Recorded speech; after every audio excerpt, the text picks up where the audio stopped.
Britain built hospitals rather well. Red brick wards and immaculate grounds, matrons in starched uniforms and doctors making rounds. Florence Nightingale and the birth of modern nursing. The envy of the world. But some hospitals never made it into the history books we were taught at school. Scattered across these islands are buildings where the corridors have fallen silent. Wards where the beds rusted in place decades ago. Institutions where something happened that the walls themselves seem to remember. I have gone through NHS records, local testimonies and planning archives to bring you 10 hospital buildings where something is deeply and genuinely unsettling. Now, before we dive in, if you find this helpful, tap that subscribe button. You will not want to miss what is coming next. Let us begin with a hospital that dominated its landscape for over a century. Royds Hospital in Menston, West Yorkshire. The site covers 300 acres on the edge of the Yorkshire Dales. Drive past on a summer afternoon, and you will see handsome stone buildings converted into expensive apartments. Walk the grounds after dark, and locals will tell you the atmosphere changes entirely. Royds opened on the 8th of October, 1888, as the West Riding Pauper Lunatic Asylum. The West Riding Justices purchased the estate for £18,000 3 years earlier. The architect J. Vickers Edwards designed the complex in what they called the Broad Arrow Plan. Imposing Gothic towers, stone corridors stretching in every direction, a clock tower visible for miles. The hospital was built to be entirely self-sufficient. It had its own library, surgery, and dispensary, its own butchery, dairy, and bakery. A cobbler made shoes for patients who would never leave. The hospital even had its own railway connecting it to the Wharfdale line. Patients arrived by train, and many never departed by any means at all. By the 1920s, the institution housed over 2,000 patients. The main administration building was ornate and impressive, designed to reassure visiting families that their relatives were receiving proper care. But the wards where inmates actually lived told a different story. Restraints and padded cells, straitjackets and fingerless gloves to prevent self-harm. This was before the age of calming medications. Control meant physical control. When Royds finally closed in 2003, it was one of the last functioning Victorian asylums in England. 115 years of continuous operation. Researchers from the Wellcome Collection documented the closure. They interviewed former patients about their experiences. The testimonies were complicated. Some expressed relief. One simply said she was frightened when she was a patient here. Another said she was glad it was finally going. The Leeds band Kaiser Chiefs wrote a song about Royds. The building clearly left an impression on those who encountered it. Today, the site operates as a residential development called Chevin Park. Young families live in converted ward blocks. They push prams along paths where patients once shuffled in hospital gowns. The stone walls remain. What happened within them remains too, at least in memory. Travelling northwest to Lancashire, we find something altogether larger. Whittingham Hospital near Preston was not merely big, it was the largest mental hospital in Britain. At its peak in 1939, it housed 3,533 patients. The staff numbered 548. The site covered 65 acres of Lancashire countryside. Whittingham opened in 1873 as the 4th Lancashire County Asylum. It grew over the following decades into something approaching a small town. The hospital had its own railway, church and farms. It had its own telephone exchange and post office. A reservoir supplied water. A gasworks provided heating. There was a brewery, a butcher, and an orchestra. Patients who were well enough played in a brass band. There were dances in the ballroom on Saturday evenings. From the outside, Whittingham looked like a model of enlightened Victorian care. Patients worked on farms, got fresh air, and did productive labour. But what happened inside the wards was rather different.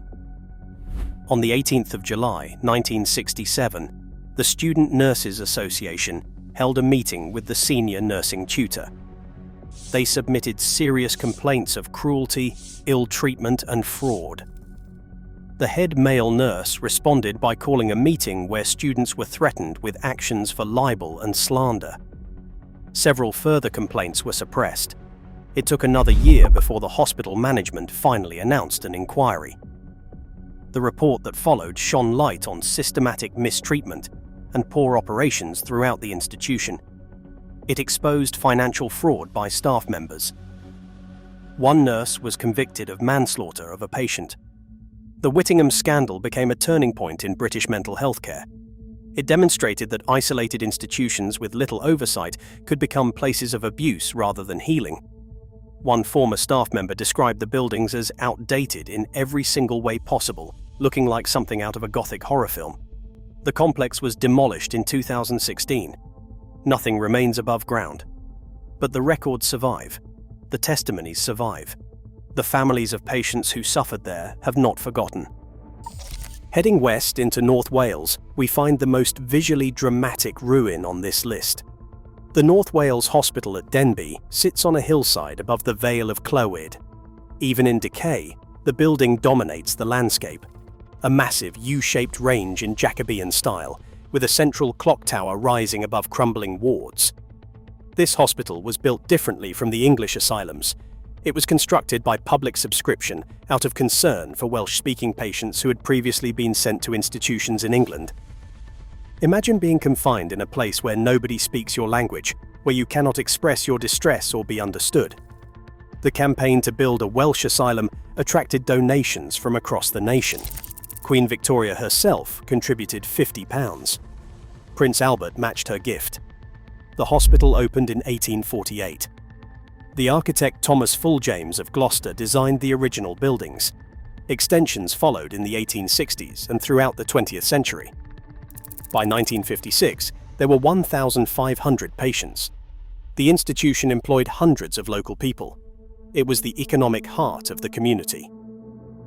What happened inside the wards reflected the practices of the era. Insulin shock treatment was administered. Electroconvulsive therapy became routine. Lobotomies were performed until the 1960s. Surgeons cut into the brains of patients who had no capacity to refuse. These were considered legitimate medical treatments at the time. That fact makes them no less disturbing to contemplate now. The hospital closed in 1995.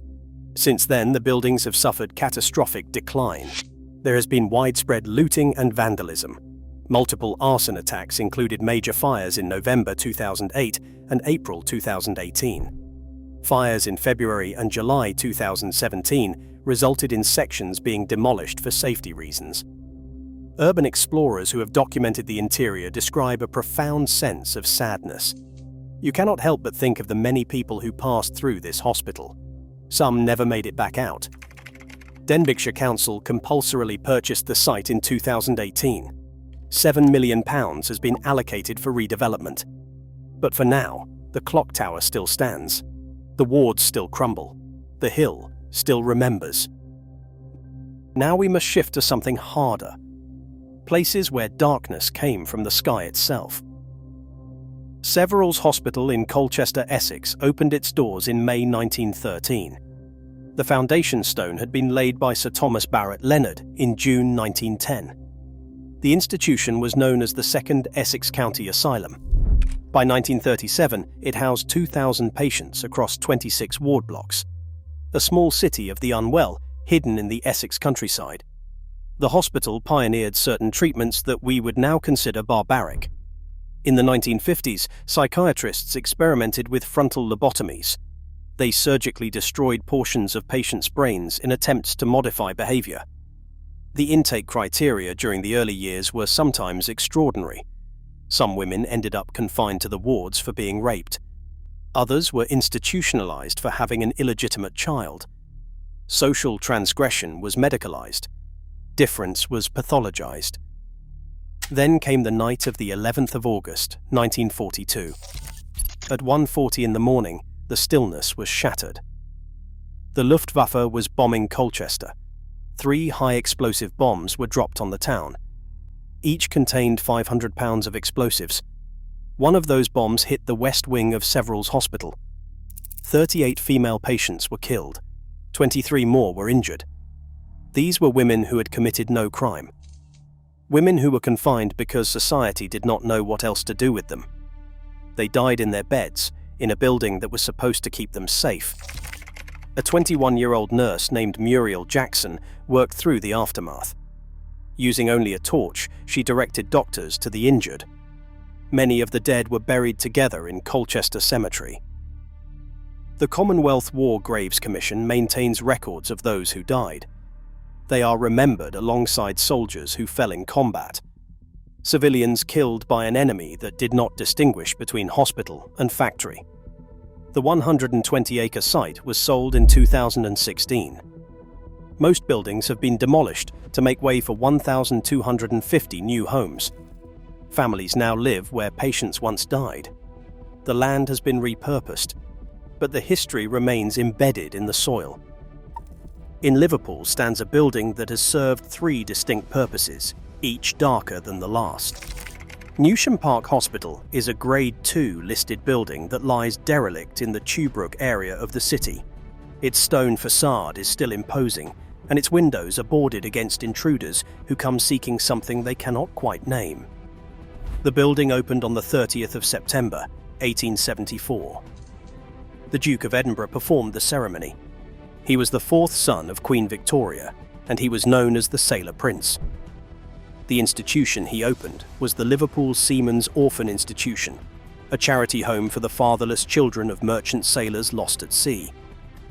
By 1884, the orphanage supported over 800 children, and around half of them lived in the building full-time. Conditions were harsh. Siblings were segregated by gender and age. They might share a building, but never see each other. Former residents described the discipline as cruel. In their words, they were not fussy about how they punished you. Many orphans died from illness during their time in the institution. Some died from what records describe as mistreatment. According to local testimonies, thousands of children were cremated on site over the decades. Their ashes were disposed of in the mortuary pit. No headstones marked their passing. No families claimed their remains. The building later became a hospital for merchant seamen. Then, in 1992, it transformed again. Margaret Thatcher's government closed Rainhill, which had been the world's largest mental asylum. Patients and staff were transferred to the former orphanage. Until its final closure in 1997, the site housed some of the most seriously ill psychiatric patients in the country, complete with padded rooms for those deemed dangerous. John Gray worked there as a switchboard operator. He described the atmosphere in stark terms. He said you could feel the evil when you walked in. It was in the atmosphere. When he was made redundant, he said he could not have got out of there quick enough. The building is now privately owned by a property developer. Plans exist to convert it into an events venue, and restoration work continues slowly. But for now, Newsham Park Hospital stands empty. 3 institutions in one building: orphans, sailors, and psychiatric patients. Layer upon layer of suffering in a single stone shell. Far from any city in the Lincolnshire countryside stands the ruins of Nocton Hall. This is not a purpose-built hospital, but a country house pressed into medical service. The original building dates to around 1530. For centuries it served as a gentleman's residence. Then came the wars. During the First World War, the house became a convalescent home for wounded American officers. The grounds were peaceful. The air was clean. Officers recovering from injuries sustained in France walked the gardens and tried to forget what they had seen. During the Second World War, the British Army requisitioned the property. After the war ended, the Royal Air Force developed an extensive hospital in the grounds. The Royal Air Force Hospital at Nocton Hall opened in June 1947. It served force members and their families and local civilians until it closed on the 31st of March 1983. The hospital saw one final period of use during the Gulf War. 1,300 American medical staff were sent to Nocton Hall in preparation for casualties. They were expecting mass casualties from chemical weapons and intensive combat. In the event, only 35 patients were treated there. The overwhelming preparations proved unnecessary. What remains at Nocton Hall is a shell. The building burned for the first time in circumstances that were never fully explained. Then, on the 24th of October 2004, it burned again. The investigation established that multiple fires had been deliberately set. Nobody has ever been charged with arson. The ruin stands roofless and hollow. Stone walls frame empty air where wards once operated. Local people tell stories about the building from before the fires. A sobbing ghost of a young servant girl was said to appear in one particular bedroom. She manifested at exactly 4:30 in the morning. Always the same room, always the same time, always weeping for reasons nobody could determine. Whether she survived the flames is a question that perhaps cannot be answered. Now we travel to London, to a hospital that has witnessed some of the most famous events in British medical history. The Royal London Hospital in Whitechapel was founded in September 1740. It was originally named the London Infirmary. The name changed to the London Hospital in 1748. The royal prefix came in 1990. This is one of the oldest hospitals in England, and certainly one of the most historically significant. In 1785, the London Hospital Medical College was formed. It was the first medical school in England connected to a hospital. Generations of doctors trained within these walls. Surgeons learned their craft on the bodies of the East End poor. Before anaesthetics were introduced in 1846, a bell was installed in the hospital entrance. Its purpose was to summon attendants to hold surgical patients still while doctors cut into conscious flesh. The hospital played a central role during both world wars. It treated the wounded and organised medical services across North and East London. Heavy damage was sustained during and after the Blitz. The institution struggled with debts for years afterward, but it survived. Two figures connected to the Royal London Hospital have achieved lasting fame. The first is Joseph Merrick, known to history as the Elephant Man. Sir Frederick Trevis was a surgeon at the London Hospital when he first encountered Merrick in 1886. Merrick had been exhibited in sideshows across Europe. His skeletal deformities made him an object of curiosity and revulsion. Treves arranged for Merrick to be admitted to the hospital. He remained there until his death in 1890. His remains are still preserved in a private museum within the hospital complex. The second famous connection is rather darker. The murders attributed to Jack the Ripper took place in the streets around Whitechapel in 1888. The bodies of his victims were examined at the London Hospital. Forensic investigations were conducted there. Police consulted with hospital doctors about the nature of the wounds. Dr. Openshaw was one of the surgeons at the London Hospital during the Ripper investigation. On the 29th of October 1888, he received a letter at the hospital. It was signed Jack the Ripper. Whether the letter was genuine or a hoax has never been established. What is certain is that the hospital stood at the centre of one of the most unsolved and infamous murder cases in British history. The current Royal London Hospital building opened in February 2012. It contains 1,248 beds across 34 wards. The old buildings have been partially redeveloped. Some stand abandoned. The past and present exist side by side. In South London, the Springfield Hospital in Wandsworth presents a different story. This institution was constructed in Tudor style, with subtle angles and variegated brickwork. Architectural journals praised the design when it opened. The gables and twisted chimneys have since been removed as dangerous, but the core buildings remain. By the 1960s, Springfield had 2,000 beds. It was one of the largest psychiatric institutions in the capital. Then came the changes in how mental health was managed. Large old institutions began closing across the country. Springfield did not close entirely. It transformed. The hospital now provides mostly outpatient facilities and has only 286 beds. But Springfield gained notoriety for a specific failure.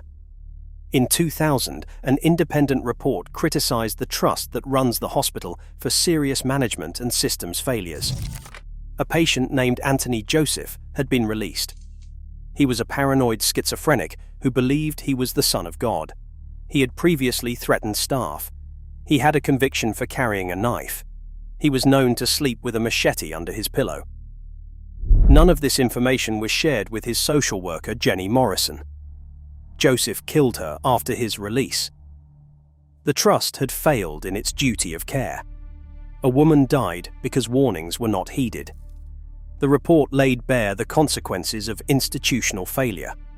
Not abuse in the Victorian sense, something more modern. Bureaucratic breakdown with fatal results. On the Isle of Wight, we find a hospital that served the most isolated patients in the south of England. Whitecroft Hospital was built because of a specific problem. Patients from the island had previously been transported by boat to Knowle Hospital on the mainland near Portsmouth. The journey was difficult and the costs were high. Overcrowding at Knowle in the early 1890s made a dedicated island facility necessary. Construction began in 1894 at a site outside Newport. The island's own asylum opened to receive patients who had nowhere else to go. The care provided at Whitecroft was no better than at similar institutions on the mainland. The same treatments were administered, the same restraints were used, the same isolation from family and community was imposed on those deemed unfit for society. Whitecroft Hospital closed in 1992. For years afterward, the buildings stood empty. Ghost hunters who investigated the site report feeling watched. Some claim to have seen apparitions of nurses and doctors roaming the corridors. Staff in uniforms from decades past were seen going about their rounds as though nothing had changed. The Isle of Wight has a reputation for paranormal activity. Some call it one of the most haunted islands in the world. Whitecroft is frequently cited as evidence for this claim. Whether the reports reflect genuine phenomena or simply the atmosphere of abandonment is a question each visitor must answer for themselves. The site has now been converted into residential flats. A development called Gatcombe Manor occupies the grounds. New residents live where patients once despaired. We come finally to Scotland, to a building that earned perhaps the most unsettling nickname of any institution on these islands. Gartloch Hospital stands on the eastern edge of Glasgow. It is nestled among farmland and forests. From a distance, the skeletal remains look like something from a Gothic novel. Crumbling towers rise above ivy-covered stonework. Empty windows stare across fields where sheep now graze. Gartloch opened in 1896 as the Gartloch District Asylum. The city of Glasgow had purchased the entire village of Gartloch specifically to build this hospital.